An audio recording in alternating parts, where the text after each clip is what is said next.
Welcome to K Times News బులెటిన్ల ముందుగా headlines.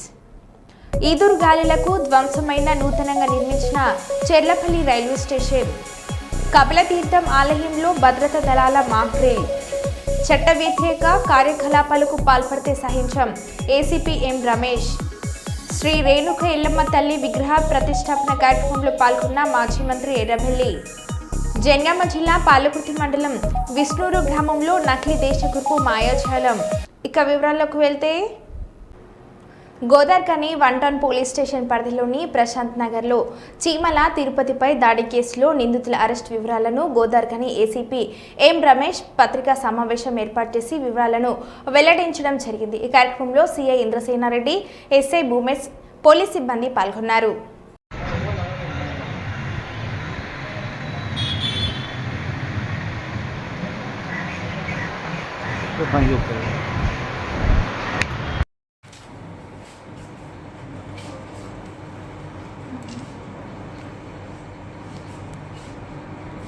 నిన్న గోదార్కని 1 టౌన్ పరిధిలోని ప్రశాంత్ నగర్ కాలనీ లోపల చీమల తిరుపతి అనే వ్యక్తి మీద రాగుల రాజశేఖర్, భువనగిరి రాకేష్ అనే 2 వ్యక్తులు కత్తులతోటి చంపడానికి ప్రయత్నం చేయడం జరిగింది. దీనికి సంబంధించిన ఈ సంఘటనకు సంబంధించి గోదార్కని 1 టౌన్ లోపల హత్యా ప్రయత్నం కేసు ఇమీడియట్గా నమోదు చేసి వెంటనే వాళ్ళను వితిన్ 24 అవర్స్ లోపల 2 అక్యూజ్ రాగుల రాజశేఖర్, భువనగిరి రాకేష్ ఇద్దరిని కూడా అరెస్ట్ చేసి ఈరోజు కోర్టుకు పంపించడం జరుగుతుంది. ఈ కేసు నేపథ్యం ఏంటంటే, ఈ చీమల తిరుపతి ఈ రాకేష్ వీళ్ళు ముగ్గురు కూడా గతం లోపల ఒక మర్డర్ కేసు లోపల నిందితులు. దానికి సంబంధించి ఆ మర్డర్ కేసు విక్టిమ్స్ తోటి కాంప్రమైజ్ చేసుకోవాలనే ఉద్దేశం ప్రయత్నం చేస్తే తిరుపతి సహకరించడం లేదనే ఉద్దేశంతో రాకేష్ ఇద్దరు కలిసి నిన్న అతన్ని చంపడానికి ప్రయత్నం చేశారు. చంపడం వల్ల ఆ కేసులో మెయిన్ కేసులో తప్పించుకోవచ్చు అనే ఉద్దేశంతో వీళ్ళు చేయడం జరిగింది. దీన్ని శాస్త్రీయంగా పరిశోధన చేసి వితిన్ 24 అవర్స్ లోపల మేము వాళ్ళని పట్టుకొని సరైన ఆధారాలతో ఈరోజు కోర్టులో ప్రొడ్యూస్ చేయడం జరుగుతుంది. ఈ సందర్భంగా గోదావరికనిలో ఉన్న వీళ్ళందరికీ దీని ఒక హెచ్చరికగా భావించి వీళ్ళందరికీ లా అండ్ ఆర్డర్ పరంగా ఎటువంటి సమస్య వచ్చినా, ఎటువంటి చిన్న చిన్న ఇష్యూలు వచ్చినా సహించే క్వశ్చన్ లేదు. వాళ్ళందరికీ చట్టపరంగా చాలా కఠినమైన చర్యలు తీసుకోవడం జరుగుతుంది. కేంద్ర ప్రభుత్వం 29 చట్టాలను 4 కోడ్లుగా చేయడాన్ని నిరసిస్తూ సింగరేణి ఉద్యోగులతో పాటు మినరల్స్ బ్యాంకర్స్, అసంఘటిత కార్మిక రంగాలకు చెందిన ఉద్యోగులు ఈ నెల 20న దేశవ్యాప్తంగా నిర్వహించే సమ్మెలో సింగరేణి ఉద్యోగులు పాల్గొనాలని ఆయన కోరారు. ఇల్లందులో నిర్వహించిన సమావేశంలో మాట్లాడుతూ బొగ్గు గనులకు పుట్టినిల్లు అయిన ఇల్లందు ప్రాంతంలో బొగ్గు గనులకు అవకాశం లేకుండా పోయిందని, గత ప్రభుత్వం విధానాల వలన ఈ పరిస్థితి వచ్చిందని అన్నారు. రాష్ట్ర ప్రభుత్వం సింగరేణి తీసుకోవాలని, కార్మికులకు సొంత ఇంటి పథకం అమలు చేయాలని డిమాండ్ చేశారు. జాతీయ కార్మిక సంఘాలతో కలిసి పాల్గొనే సమ్మె కోసం ఈ నెల 2వ వారం నుంచి అన్ని కార్మిక సంఘాలతో చర్చలు కొనసాగిస్తామని అన్నారు. బొగ్గలు, స్టీలు, అనేక రకాల మినరల్స్ సంబంధించి, బ్యాంకులకు సంబంధించి, అసంఘటిత రంగం, రైతాంగం వీళ్ళందరూ రేపు ఈ సమ్మెలో పాల్గొనబోతాం.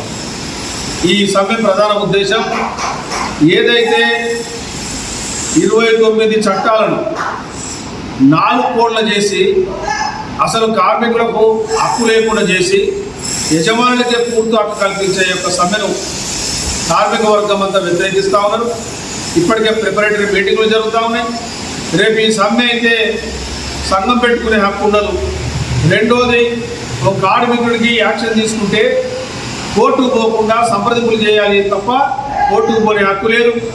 అదేవిధంగా ఒక సంఘంలో ఒక యూనియన్ ముఖ్యంగా మాట్లాడాలంటే ఫస్ట్ ఎన్నికలు పెట్టాలంటే 51% ఉంటే తప్ప ఎన్నికలు పెట్టే పరిస్థితి ఉండదు. ఇలాంటి ప్రధానమైన ఏదైతే ఉన్నాయో వాటన్నింటినీ ఈ యొక్క సమ్మెలో తీవ్రంగా వ్యతిరేకిస్తూ మేము ఇలా సమ్మెలో పోతా ఉన్నాం. కాబట్టి సింగరేణి కార్మిక వర్గం అంతా మే 20వ తారీఖున అన్ని కార్మిక సంఘాల ఆధ్వర్యంలో జరిగే సమ్మెను జయప్రదం చేయాలి. ఇందులో ప్రస్తుతం ఉన్న సందర్భం ఏంటంటే బిఎంఎస్ మినహాయించి అన్ని జాతీయ కార్మిక సంఘాలు, ప్రాంతీయ కార్మిక సంఘాలు పాల్గొంటూ ఉన్నాయి. కాబట్టి ఇదొక అంశం. రెండవ అంశం, ఈరోజు ఎల్లందు లాంటి బొగ్గు పుట్టిన ఏరియాలో రేపు రాబోయే రోజుల్లో బొగ్గు కనుమరుగయ్యే పరిస్థితి కనబడతాము. ఒకప్పుడు 10,000 మంది కార్మిక వర్గాన్ని చూసినాం. ఈనాడు 500 పైచీలకు వస్తూ ఉన్నాం. రేపు కనుక ఏదైతే రేపు ఈ జేకేఫై ఎక్స్టెన్షన్ రొప్పేడు ఓపెన్ కాస్ట్ వారు ఇచ్చిన టెండర్ ప్రకారం ఓబీ బొగ్గు వాళ్ళకి ఇచ్చిన సందర్భాలు చూస్తూ ఉన్నాం. ఇదే కొనసాగితే ఇంకా 200 మంది ఈ ఏరియాకి ట్రాన్స్ఫర్ కావాల్సి వస్తుంది. అంటే కేవలం 200 మంది 300 మందితో ఏరియా మొత్తం నడపాల్సిన పరిస్థితి వస్తుంది. అందుకనే ఈరోజు నేను ఇటు మేనేజ్మెంట్ ప్రభుత్వాన్ని ఒక విధంగా డిమాండ్ చేస్తూ ఏదైతే 12-3 సెటిల్మెంట్ ఉందో ఈ కోయగూడెం ఏదైతే 2003లో జరిగిన ఒక అగ్రిమెంట్ ఇల్లందు దాన్ని బట్టే బొగ్గు తీసే పని పర్మనెంట్ కార్మికులకు చేయాలని ఒక చట్టం ప్రకారం బొగ్గు తీసే పనిని కార్మికులకే ఇవ్వాలి. అదేవిధంగా ఇక్కడ కోయగూడెం 3 ఏదైతే ఉందో 2021లో వేలంలో తీసుకున్న వారికి టెండర్ పాలసీ ప్రకారం 1 సంవత్సరంలో బొగ్గు పనులు చేపట్టాలి. కానీ చేపట్టలేదు కాబట్టి అదేవిధంగా సొంత ఇంటి పథకాన్ని అమలు చేయమని చెప్పి కూడా చెప్పినాం. దానికి అనేక రకాల మోడాలిటీస్ ఉన్నాయి. గతం 2009లో ఏఐటీసీ గుర్తింపు సంఘం ఉన్నప్పుడు కూడా భూపాలపల్లి శ్రీరాంపూర్ లాంటి దాంట్లో కొన్ని మోడాలిటీస్ రూపొందించుకున్నాం. దాని ప్రకారం మళ్ళీ సింగరేణి వ్యాప్తంగా కార్మిక వర్గానికి సొంత ఇంటి పథకాన్ని అమలు చేయాలని చెప్పి, అదేవిధంగా కార్మిక వర్గానికి ఇన్కమ్ ట్యాక్స్ ఏదైతే పెర్క్స్ మీద వెల్ఫేర్ మెజర్స్ మీద రికవరీ అమౌంట్ను మళ్ళీ రిఫండ్ చేయాలని చెప్పి, అదే కాకుండా కొన్ని సందర్భాల్లో కార్మిక వర్గం ఎదుర్కొంటున్న నిత్యమైన సమస్యలు ఉన్నాయి. వాటన్నింటినీ పరిష్కారం ఏఐటీసీ చేస్తుంది. మారుపేర్ల అంశం ముఖ్యంగా మారుపేర్లది అనేక సందర్భాల్లో చాలా ప్రభుత్వాలు కూడా వాటిని ప్రకటించినాయి. కానీ సింగరేణి స్ట్రక్చర్ మీటింగ్లో పెట్టినాం. ఇప్పటికీ అడ్వకేట్ జనరల్ నుంచి ఒక అనుమతి రావాలి. అనుమతి వచ్చిన తర్వాత వాటిని ఏ విధమైన మారు పేర్లలో ఇంటి పేరు కొన్ని వేరే ఉన్నాయి, కొన్ని కులాల పేర్లే వేరే ఉన్నాయి, రకరకాల పేర్లు ఉన్నాయి. వాటన్నిటిని సాగ్రిగేట్ చేసి వాటిని కూడా అమలు చేస్తాం. అదేవిధంగా డిస్మిస్ కార్మికులకు సంబంధించి మేనేజ్మెంటు ఒకవైపు మేము ఒక్కసారి ఏ మాస్టర్ లేకుండా అనుమతి ఇవ్వాలని చెప్తే గతంలో లోక్ అదాలత్ కంపెనీ రాసిచ్చింది 5 సంవత్సరాల్లో ఏదైనా 2 సంవత్సరాలు ఈరోజు 100 మాస్టర్లు ఉంటే మేము ఉద్యోగాలు ఇస్తామని రాసిచ్చారు. దాన్ని మేము మళ్ళీ ఫైట్ చేసి దాని మోడల్ రివ్యూ చేయాలి. అదేవిధంగా క్యాంటీన్స్, అదేవిధంగా మిగతా ఓపెన్ కాస్ట్ కార్మికులు, తర్వాత రకరకాల ప్రమోషన్స్, ముఖ్యంగా ఎక్కడైతే కార్మిక వర్గం చదువుకున్న వాళ్ళు ఉన్నారో ఈరోజు సివిల్ డిపార్ట్మెంటు, మెడికల్ డిపార్ట్మెంటు, క్లర్కులు, అదేవిధంగా సెక్యూరిటీలో చాలా వేకెన్సీలు ఉన్నాయి. చదువుకున్న కార్మికులతోనే ఫిలప్ చేయాలని చెప్పి మేము దాన్ని కోరినాం. దాన్ని కూడా ఫిలప్ చేయడానికి ఈరోజు కంపెనీ నోటిఫికేషన్ ఇస్తా ఉన్నాం. ఏదేమైనా సింగరేణి ఎన్నికల్లో 46 డిమాండ్లు మేము సాధిస్తామని చెప్పి కార్మికులకు హామీ ఇచ్చాం. వాటిని ఉత్తరాఖండ్లోని ప్రముఖ పుణ్యస్థలమైన బద్రీనాథ్ ధామ్ ఇవాళ ఉదయం 6 గంటలకు భక్తుల కోసం ద్వారాలు తెరిచింది. పుష్పాలతో ఆలయాన్ని అందంగా అలంకరించారు. ప్రారంభ వేళలో భారత ఆర్మీ బ్యాండ్ అద్భుతమైన ప్రదర్శన ఇచ్చింది. లక్షలాది భక్తులు బద్రీనాథుడి దర్శనానికి తరలివచ్చారు. ప్రతి సంవత్సరం మే నుండి నవంబర్ వరకే ఈ ఆలయం భక్తులకు అందుబాటులో ఉంటుంది.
తిరుపతి గరుడ ఫ్లైఓవర్పై జన్మదిన వేడుకలు, బైక్ రేసులు నిర్వహిస్తున్న యువతను పోలీసులు అరెస్ట్ చేశారు.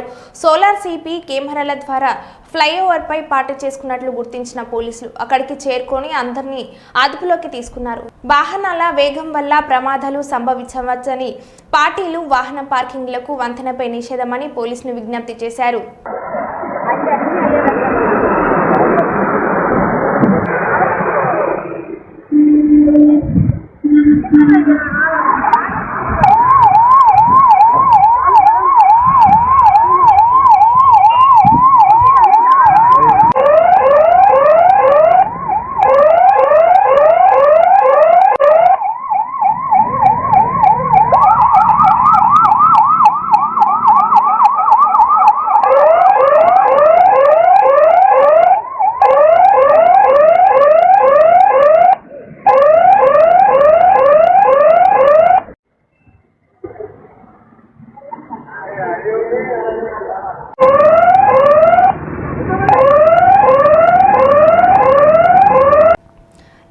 గాలులకు ధ్వంసమైన నూతనంగా నిర్మించిన చెర్లపల్లి రైల్వే స్టేషన్ 3 నెలల కిందట రైల్వే స్టేషన్ను వీడియో కాన్ఫరెన్స్ ద్వారా అట్టహాసంగా ప్రారంభించిన ప్రధాని మోడీ. చిన్నపాటి ఈ ఈదురుగాలులకు కొట్టుకుపోయిన రైల్వే స్టేషన్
డబుల్ మర్డర్ కేసును ఛేదించిన విశాఖ పోలీసులు. ఏప్రిల్ 26వ తేదీన దువ్వాడ రాజీవ్ నగర్లో వృద్ధ దంపతుల హత్య చేసి వారి దగ్గర నుండి 4.5 తులాల బంగారం, స్కూటీని చోటు చేసిన నిందితుడు ప్రసన్న కుమార్ మిశ్రా.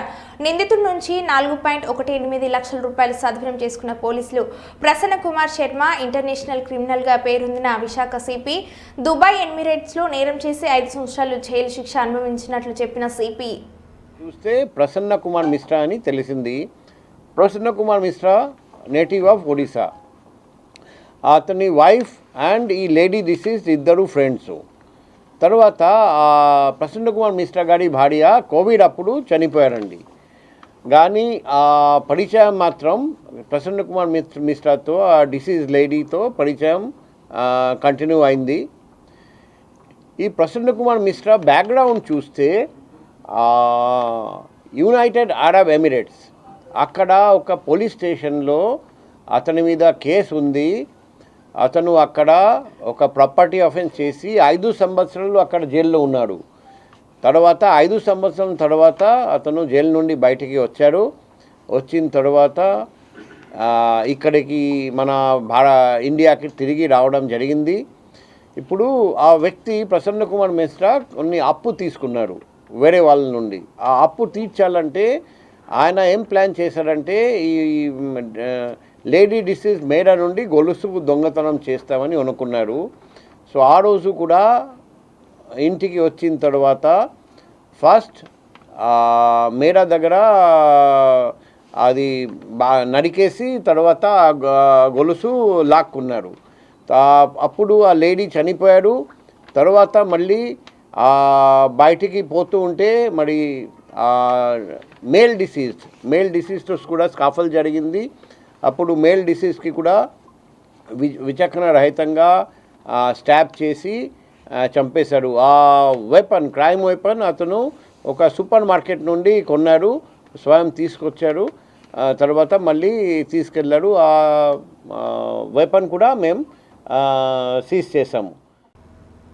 ఉగ్రదాడులు జరిగితే ఎలా ఎదుర్కోవాలో మాక్ డ్రిల్ నిర్వహించిన భద్రతా బలగాలు. భక్తులను ఎలా రక్షించాలనే విషయంపై టీటీడీ నిఘు భద్రతా సిబ్బందికి స్థానిక పోలీసులకు మాక్ డ్రిల్ ద్వారా అవగాహన కల్పించారు. ఈ కార్యక్రమంలో ఆక్టోపస్ కమాండోలు పాల్గొన్నారు. సుమారు 2 గంటల పాటు ఈ మాక్ డ్రిల్ జరిగింది.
వద్దమ్మా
అది ఎక్కడ వెళ్ళింది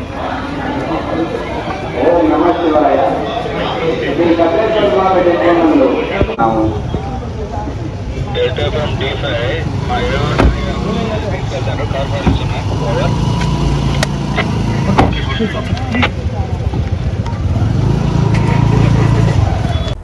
జనగాం జిల్లా కొడగండ్ల మండలం మొండ్రైల్ చెరువు ముందు తండ గ్రామ పంచాయతీలోని శ్రీ రేణుక ఇల్లమ్మ తల్లి విగ్రహ ప్రతిష్టాపన. ఈ కార్యక్రమానికి ముఖ్య అతిథిగా పాల్గొన్న మాజీ మంత్రి ఎర్రబెల్లి దయాకర్రావు వేద పండితుల సాక్షిగా అమ్మవారికి ప్రత్యేక పూజలు చేసి విగ్రహ ప్రతిష్టాపన చేయడం జరిగింది. ఈ కార్యక్రమంలో జిల్లా మండల గ్రామ ముఖ్య సీనియర్ నాయకులు, కార్యకర్తలు, యూత్, సోషల్ మీడియా నాయకులు తదితరులు పాల్గొనడం జరిగింది.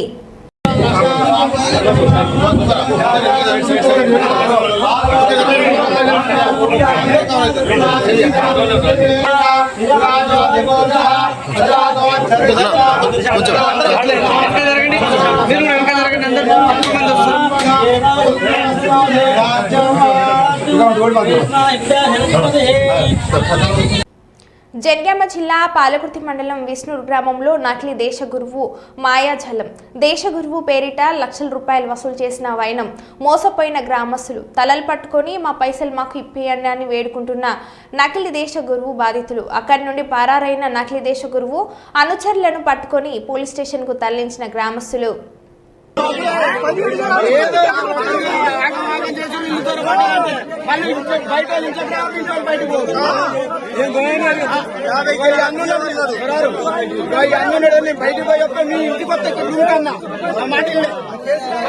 దేశగురు అనే ఒక మాయ మాటలతో వచ్చి గ్రామాన్ని మొత్తం విచ్చలవిడిగా అమాయక ప్రజలను ఆగం చేసి ఒక్కొక్కరి దగ్గర చేతబడి చేస్తాం, బాగు చేస్తామని ఒక ముఠా తయారై ఒక యువక ఒక జుంపాలు గడ్డాలతో వచ్చి జనాన్ని మోసం చేసి ఒక్కొక్కరి దగ్గర 20,000, 10,000 గొర్రెపోతులు, క్వింటాల బియ్యం ఇచ్చుకుంటూ ఒక దగ్గర సుమారుగా 2 లక్షల రూపాయల దాకా వసూలు చేసి జనాన్ని మోసం చేసి పారిపోతుంటే ఇక్కడ యూత్ పిల్లలు అందరూ ప్రజల సమక్షంలో అందరూ పట్టుకొని వాళ్ళ దగ్గర నుంచి రికవర్ చేసి ఎవరైతే ఎవరో డబ్బులు బియ్యం తీసుకునే వారికి ఇప్పించడానికి ప్రజలందరూ చాలా కోపంతో ఉన్నారు. దేశగురు అంటే ఆయన ఎమ్మడే పారిపోయాడు. వాళ్ళ అనుచరులు 4-5 ఉన్నారు. వాళ్ళ దగ్గర నుంచి ఏమైతే తీసుకురో సేకరించి ఎవరైతే పోగొట్టుకురో వాళ్ళకి ఇప్పించడానికి యువకులు ప్రజలందరూ ఇక్కడ ఏకం ముక్తితో ఉన్నాం. ఎటు చేసి ఇట్లాంటిది ఇంకా వేరే గ్రామంలో జరగకుండా సంబంధిత పోలీస్ స్టేషన్ కూడా సమాచారం ఇస్తాం. పై అధికారులకు కూడా జిల్లా కలెక్టర్ ఎస్పీలకు కూడా ఇచ్చి వాళ్ళని ముఠా కట్టుదిట్టం చేయడానికి మీ ఊరంతా పోయి పోలీస్ స్టేషన్ కూడా ఫిర్యాదు చేయడానికి మేము ముందున్నామని తెలియజేస్తున్నాం. అరుణోదయ సాంస్కృతిక సమాఖ్య CPI ML new democracy Peddapalli జిల్లా కమిటీల ఆధ్వర్యంలో గోదావరిఖని ఐఎఫ్టియు కార్యాలయంలో కామ్రేడ్ అరుణోదయ రామారావు 6వ వర్ధంతి సందర్భంగా రామారావు చిత్రపటానికి పూలమాలలు వేసి నివాళులు అర్పించడం జరిగింది. అనంతరం జరిగిన సభలో సిపిఐ ఎంఎల్ న్యూ డెమోక్రసీ జిల్లా సహాయ కార్యదర్శి ఈ నరేష్ మాట్లాడారు. జోహార్ కామ్రేడ్ రామరావన్నకు, జోహార్ కామ్రేడ్ రామరావన్నకు, అమర వీరులకు, అమర వీరులకు, ప్రజా కళలు వర్ధిల్లాలి, ప్రజా సాహిత్యం వర్ధిల్లాలి, ప్రజా కళలు వర్ధిల్లాలి, అమర వీరులకు జోహార్లు, అమర వీరులకు జోహార్లు, అమర వీరుల ఆశయాల్ని సాధిస్తాం సాధిస్తాం, అమర వీరుల ఆశయాల్ని సాధిస్తాం సాధిస్తాం.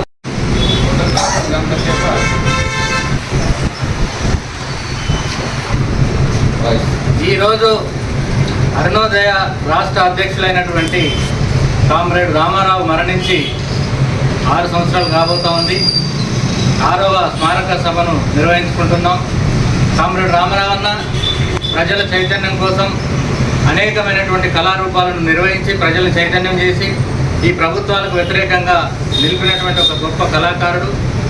ఆయన లేని లోటు ఇవాళ అరుణోదయ సంస్థకు కానీ వారి కుటుంబానికి కానీ తీవ్రమైనటువంటి నష్టంగా భావిస్తాను. ఇవాళ ప్రభుత్వాలు అనుసరిస్తున్నటువంటి ప్రజా వ్యతిరేక విధానాలపైన తన గళాన్ని ఆటను పాటను వినిపించేవాడు. ఇవాళ ఆ ప్రభుత్వం యొక్క విధానాలని ఎండగట్టి మరి ప్రజల యొక్క సమస్యల పరిష్కారం కోసం మంచి మంచి పాటలు పాడి ప్రజలు చైతన్యవంతం చేసే ఒక గొప్ప కళాకారుడు ఇవాళ మన మధ్య లేకపోవడం చాలా బాధాకరమైనటువంటి విషయం. అలాంటి రామరావన్నకు విప్లవ జోహర్లు అర్పిస్తూ ఇవాళ స్మారక సభను నిర్వహించుకున్నాం. ఇవాళ రామరావన్న ఆశయాన్ని ముందుకు తీసుకుపోవాలని చెప్పి ఈ సందర్భంగా తెలియజేస్తాం. మరో బులెటిన్లో మళ్ళీ కలుద్దాం. Stay tune.